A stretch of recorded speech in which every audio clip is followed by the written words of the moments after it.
عالم دین بنانے کے لیے تعاون کرنا یا حافظ قرآن بنانے کے لیے تعاون کرنا، اب یہ دیکھ لیں کہ اس کی جو سب سے پہلی بنیاد ہے، یہ جو اصل سنت ہے، اصل طریقہ ہے، وہ نبی کریم صلی اللہ تعالیٰ علیہ وآلہ وسلم سے ہے۔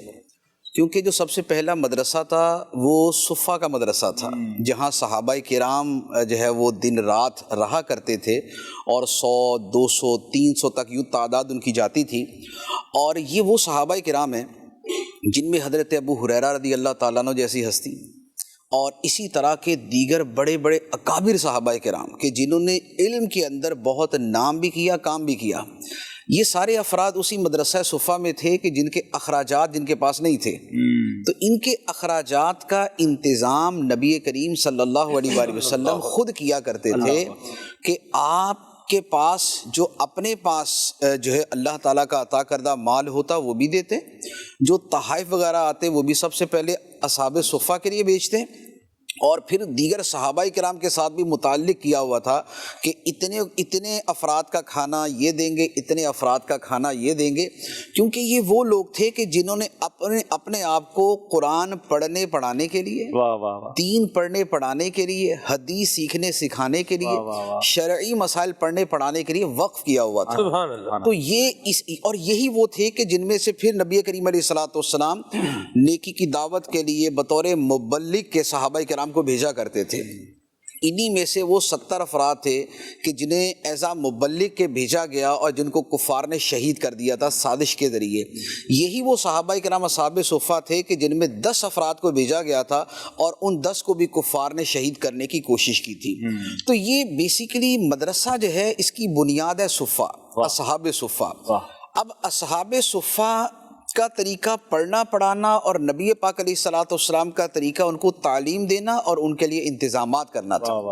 اور یہ جو سنت ہے یہ ایک دن کی نہیں تھی، بلکہ مدینہ منورہ کے جو 10 سال نبی پاک علیہ الصلوۃ والسلام کے ہیں، وہ سرکار علیہ الصلوۃ والسلام نے اسی انتظامات کے اندر گزارے ہیں۔ گویا یہ 10 سال کی سنت دائمہ متواترہ ہے۔ اللہ! اور پھر اس سے کیسے کیسی ہستیاں پیدا ہوئی ہیں۔ اب ان میں صرف حضرت ابو ہریرہ رضی اللہ تعالیٰ عنہ کو آپ لے لیں، حدیث کا سب سے بڑا ذخیرہ جو ہم تک پہنچا ہے وہ حضرت ابو ہریرہ رضی اللہ تعالیٰ عنہ کے ذریعے ہے کہ 5000 سے زیادہ حدیثیں حضرت ابو ہریرہ رضی اللہ تعالیٰ نے روایت کی ہیں، اور وہ بھی اس لیے کی کہ اگرچہ ان کا جو قبول اسلام کے بعد کا زمانہ ہے وہ بڑا تھوڑا سا تھا، 3 سال تھے وہ، لیکن وہ 3 سال اس مدرسے میں پڑھے رہے۔ اچھا، صرف 3 سال ان کا زمانہ؟ آپ کے آخری 3 سال کا جو آپ کا زمانہ ہے کہ جس میں آپ نبی پاک علیہ الصلوۃ والسلام سب سے زیادہ حدیثیں روایت اور سب سے زیادہ حدیثیں، کیوں؟ اس لیے کہ ہر وقت مدرسے میں رہتے تھے۔ تو چونکہ دن رات نبی پاک علیہ السلام کے ساتھ رہنا تھا تو زیادہ سے زیادہ سنتے تھے، اور پھر سرکار نے آپ کو حافظہ بھی عطا فرما دیا تھا، تو وہ دونوں کے ملنے سے جو ہے امت تک آج، یعنی آج اگر ہم بخاری کا نام لیں، مسلم کا نام لیں، ترمذی، نسائی، ابن ماجہ، ابو داؤد اور دیگر حدیث کی جتنی کتابیں، ان میں سب سے زیادہ روایتیں عموماً حضرت ابو ہریرہ کی ہوتی ہیں۔